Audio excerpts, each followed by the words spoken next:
Air Force Delta was one of the launch titles when the Sega Dreamcast hit the United States on September 9th, 1999. This was one of the games that I got at launch, and one of the reasons that I picked it up at launch is because it's very much like an Ace Combat kind of game. This is a bit more generic. It uses yaw, and you do a lot of rolling rather than using the novice just turn and a plane goes in that direction style of controls from Ace Combat 2. So it takes a little bit of getting used to. Nevertheless, visually it looked impressive. It moves at 60 frames per second, which is something that we didn't see Ace Combat do until Ace Combat 4 for the PlayStation 2 a couple of years later. So I thought that this game was pretty impressive. We also saw versions of Air Force Delta on the original Xbox and for the Game Boy Advance.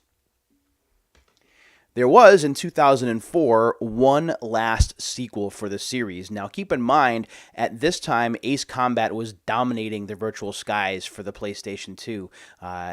Ace Combat 4 had already come out. Ace Combat 5 was a thing. So this game was going to have to work really hard in order to compete. Does it?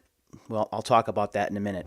The game that I'm talking about is Air Force Delta Strike right here. This was released in 2004 for the PlayStation 2 entertainment system from Konami. And you can see now that the original Konami seal is now that red stripe down at the bottom rather than that squarish, diamondish kind of shape. This is T for teen rated because there is some mild language and violence. And I'll get to the language in a minute because that's probably the most outstanding part of the game. This is the reverse of the case. The ultimate world war against an unearthly enemy. That is the tagline here. And I'll go ahead and I'll take a look at the back. Strap in for an epic story packed with out-of-this-world action. The fight takes to the skies in 60 distinctive missions that redefine the flight combat genre. Those are bold words. Air Force Delta Strike gives you the largest fleet ever assembled with over 130 planes from World War II propeller classics to the latest jet fighters. Prepare to strike, the War of the Worlds has begun. So while the Ace Combat games kind of tilted into science fiction but stayed pretty much grounded, Air Force Delta Strike does no such thing. They are going outside of the Earth as well as fights on Earth to expand it more into science fiction than a pseudo-reality. Some of the features include the largest selection of planes ever assembled with over 130 to choose from. That's impressive. 60 exhilarating missions take you out of this world. They talked about that already. A thrilling story with a cast of highly skilled pilots, and it's compatible with the Logitech Flight Force joystick. The thing about this game, actually, you know what? I don't want to give it away just yet because we're going to go ahead and open it up and look at the instruction manual. Before I do, as always, when there is a seal at the top, I always like to show it. There is Air Force Delta Strike. Air Force being one word. I always was confused with that. I always tend to make it two words, but that's just me being pedantic. Let's go ahead and open this up. Let's see if I can open this up without much of an issue. And sure enough, this will not take too much effort to get open. So we'll turn it on its side. We'll take the plastic off and take the plastic off at the bottom here as well. Also worth noting that this is a promotional copy, it looks like. You can see how the UPC code has a punch hole in the middle. So this probably came from the Konami store or was an employee copy at some point. So let's go ahead and take the seal off the top here, and then we'll take a look at the manual on the inside, and then I'll talk about my experience with the game and whether I think it would be worth a spot in your collection or not if you are a PlayStation 2 owner or fan. So we'll take that off there just like that. And let's open this up. I'll make sure the disc doesn't fall out, and I'm glad I did because the disc was starting to come out. When we take a look on the inside, we see the instruction manual with the pilot artwork just like on the front cover. And I do like the disc, that brown color. Doesn't stand out, but it certainly looks different. We'll go ahead and we'll take a look at the instruction manual, and wow, it is huge.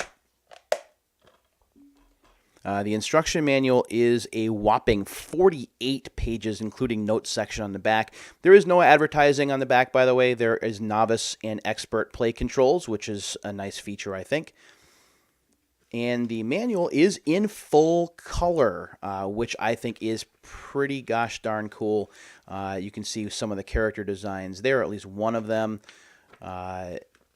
and they talk about all of the different parts of the game, and we will get there. There is the, I believe he's the protagonist.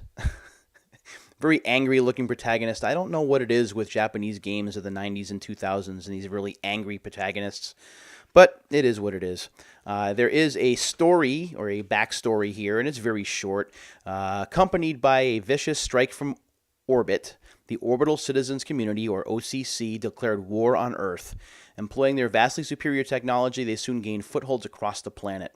Maintaining their main force by pushing the armies of conquered nations to the front lines, the OCC repeatedly defeated the hastily formed Earth Defense Alliance Force, or EDAF. That sounds a lot like Earth Defense Force, doesn't it?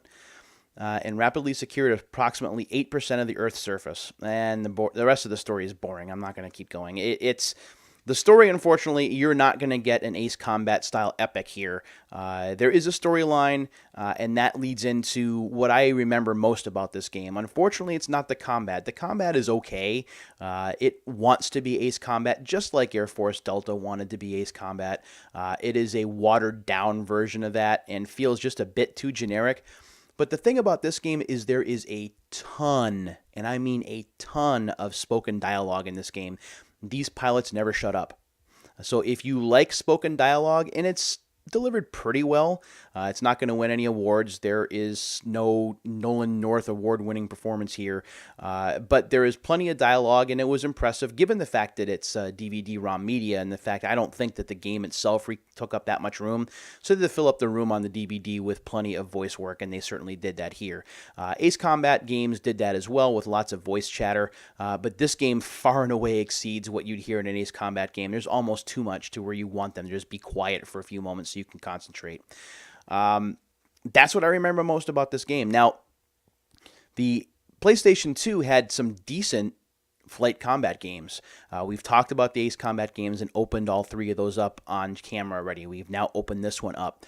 There's also the Lethal Skies games, which are a little bit on the expensive side, which is why I haven't opened those on camera. Those are pretty good. Those are from American Sammy, I believe, and those are fun to play. Those stand out to me as well when we're talking about flight sims on like an arcade-type scale. So the PlayStation 2 certainly had its representation when it came to flight combat games, and unfortunately, after the PlayStation 2 and Xbox kind of went by the boards, the genre really took a nosedive. We only got one Ace Combat game, two of them, I'm sorry, two Ace Combat games in the following generation, being Ace Combat 6 and then Assault Horizon.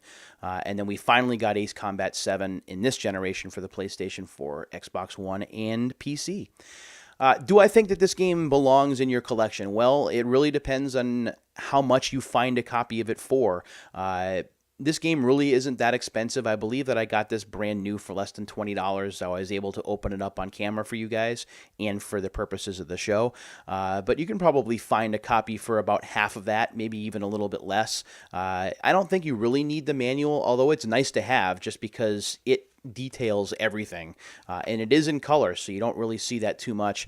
2004, 2005 is when those color manuals started to disappear and started to get a lot thinner, whereas you can see with this, I mean, that's a decent size manual for what you're getting.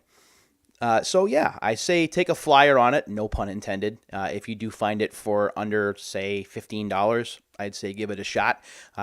Don't expect an Ace Combat beater, but if you like flight combat games, you could certainly do worse than Air Force Delta Strike here. And especially if you played the original Air Force Delta on the Dreamcast, this will be a welcome revisitation to that series for you. Thanks for watching this episode of Unsealed. I really do appreciate it. If you have experience with the Air Force Delta games, I'd love to hear from you in the comments below. And until the next video comes, take care of yourselves and each other, my friends. See you guys later.